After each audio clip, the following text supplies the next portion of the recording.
Вітаю, дорогі друзі! Сьогодні за вашими проханнями поділюсь іще одним рецептом великодньої випічки. Називається кекс здоров'я. Тільки випікався він раніше в прямокутних формах і без сухофруктів, тому обирайте, як ви його приготуєте. Перед вами все те продукты, которые понадобятся, а точное их количество, как всегда, укажу в рецепте. Найдете его под видео в описании. Сухофрукты по вашему вкусу. У меня здесь светлый и темный изюм, вяленая вишня в сиропе. И все это на ночь залила коньяком. 3 столовые ложки, и он уже полностью впитался. Изюм выбирайте сладкий. У меня домашний из очень спелого винограда, поэтому он просто приторно-сладкий. А это, конечно, скажется на вкусе выпечки. Так, яйца. По рецепту надо взять 135 грамм меланжа. Это 3 средних яйца, но я хочу побольше добавить желтков, поэтому беру 2 яйца, у меня домашние, небольшие. И по весу добираю желтками, получается 2 яйца и 3 желтка. В чашу миксера выливаю тепленькое молоко, добавляю прессованные дрожжи. Если нет прессованных, можете заменить сухими, но берите сухие активные. На них тоже можно поставить опару, они хорошо выдерживают длительное выбрашивание, обминки. А взять их надо в 2,5 раза меньше, чем прессованных. Немного перемешиваю. Опару ставлю без добавления сахара. Она и так поднимется. Времени, правда, понадобится немного больше, но для теста это только лучше. Добавляю муку. По весу взяла столько же, сколько и молока. Мука из общего количества. Вымешиваю до однородности. И получается она вот такая вот густая, или можно сказать мягкое тесто. Хорошо вымешивается лопаткой. Вот уже собирается в комочек, в шарик. Растягиваю по донышку. Накрываю пленкой и оставляю для брожения. Пока опара подходит, я подготовлю остальные продукты. В миску выливаю желтки, яйца.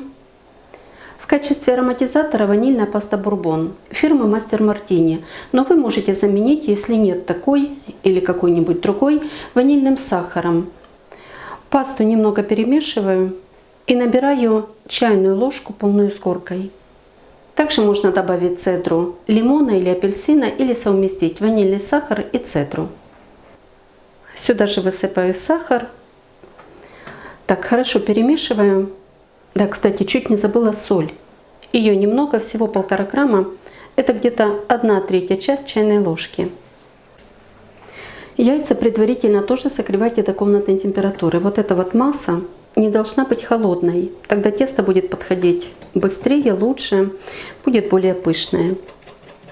Все, это сдоба готова. А сливочное масло буду добавлять позже.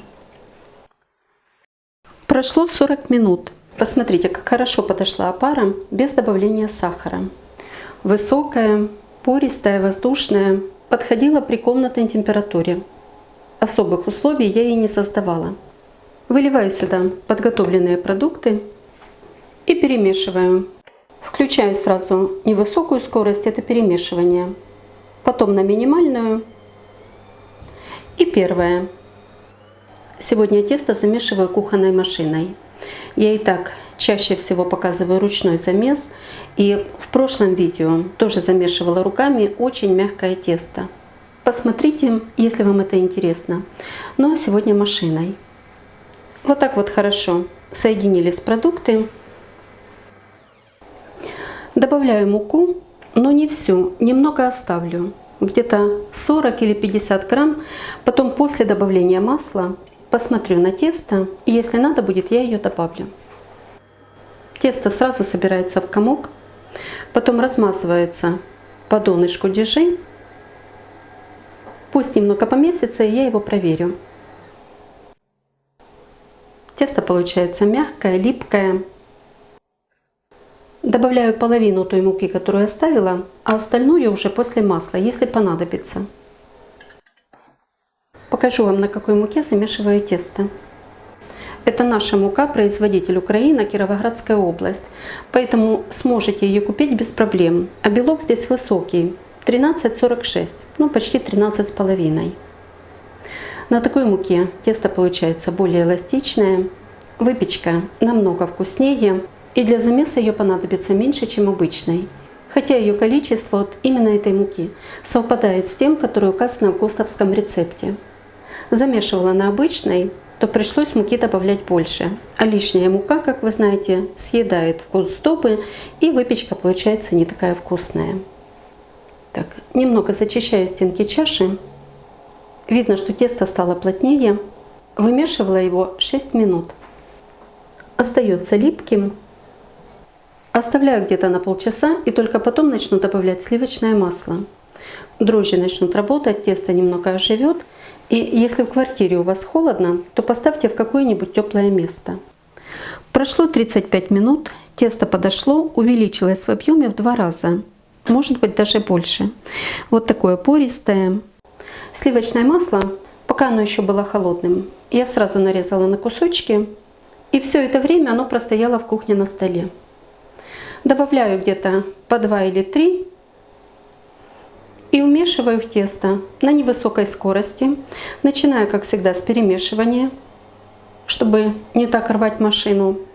Потом включаю минимальную и первую. Вмешивать сливочное масло буду все время на первой скорости. Как только первая порция размажется по тесту, немного с ним соединится, буду добавлять следующую. Масло вмесила уже больше половины. Тесто с донышка поднимаю, немного его переворачиваю, чтобы вымешивалось более однородно. И вот добавляю уже последнее масло и вымешиваю до однородности. Посмотрите, как красиво вымешивается тесто. Наматывается на крюк, поднимается с донышка. Видно, что падеже уже не размазывается. И ту муку, которая оставалась, я уже не добавляла. Замешиваю 13 минут с того момента, как начала добавлять масло. Думаю, еще пару минут и достаточно. Даже не буду включать вторую скорость. Вот такое оно эластичное, мягкое. И с маслом уже совсем не прилипает к рукам. Миску смазала растительным маслом. Посмотрите, какое красивое тесто. Эластичное, гладкое. Видно, что мягкое, совсем не липкое. Подкатываю в шар, накрываю и снова оставляю для подъема. Только потом добавлю изюм. Изюм утяжеляет тесто, поэтому пусть подойдет пока без него. Тесто подходило целый час. Пористое, воздушное. Слышите, как пищит, шумит. И еще раз напомню, если в квартире холодно, ставьте в теплое место. Благоприятная температура для брожения 30 градусов. Слегка смазываю растительным маслом. Растягиваю тесто в тонкий пласт. Не берите скалку, это очень приятно делать руками. Тесто пищит, пронизано пузырьками воздуха. Выкладываю сухофрукты. Смотрите, коньяка уже нет. Они его впитали, но потом все это отдадут в тесто. Сами насытятся его вкусом. И тесто будет более ароматное и вкусное. Закручиваю в рулет. Не очень плотный, только слегка подтягиваю тесто. Потом в улитку. И еще немного вымешиваю, чтобы он более равномерно распределился в тесте. Сильно вымешивать не надо, чтобы тесто не рвалось. Просто придавливаю и обминаю. Все, комочек однородный, округляю, подкатываю в шар, возвращаю в миску, накрываю и снова ставлю в теплое место на 30-40 минут. За это время приготовлю формы. Вот так я подготовила формы. 2 поменьше и 1 чуть больше. Их размеры я обязательно укажу в описании под рецептом. Внутри их слегка промазала маслом и приклеила пергамент силиконизированный на донышко и на стенки. Прошло полчаса. Оно снова хорошо поднялось. Можно делить тесто и делать пасочки. Делю, взвешивая сразу на глаз. А потом более точно. 2 по 420 грамм и 1 520. Не делаю ему обминку. Аккуратно подкатываю, сразу собираю донышко, защипываю и немного подтягиваю вверх.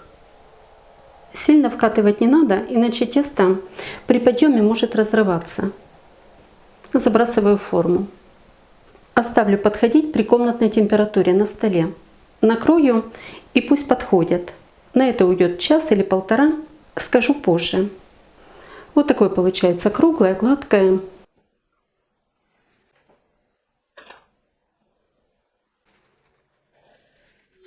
Сверху еще накрываю полотенцем. Паски подходили 1,5 часа.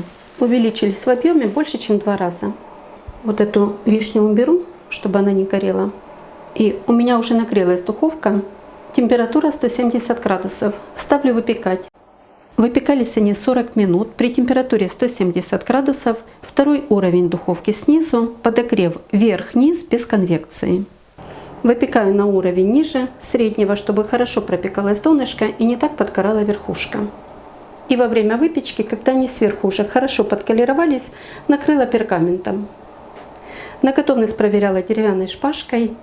Прокалываю и обязательно прокручиваю. Если тесто сырое, оно накрутится на шпажку и вытянется. Вот на выходе сухая, значит хорошо пропеклось. Сразу же достаю их из формы, так как тесто было очень мягкое, чтобы оно там не отпарилось и не присело кормушкой. И рядом здесь у меня уже подготовлена для них постель, мягкое покрывало вместе с полотенцем. Достаю и сразу же на покрывало, на бочок, пусть лежат. Пока еще очень горячие, я их часто переворачиваю с одного бочка на другой, прокручиваю. По мере остывания буду это делать реже. Посмотрите, какая красивая выпечка. Ничего не подгорело, бока хорошо запеклись, паски очень мягкие. Все, пусть лежат, остывают. Уже на следующий день я их украсила желатиновой глазурью на шоколаде. Она быстро застывает, буквально за пару часов, и можно их прятать в пакеты. Не прилипает, но если в квартире влажно, сыро, то высыхать может немного дольше. Найдите им более сухое место, может быть под кондиционером или в кухне включите газ, чтобы было по суше. Тогда высохнет быстро. К пакетам она не прилипает.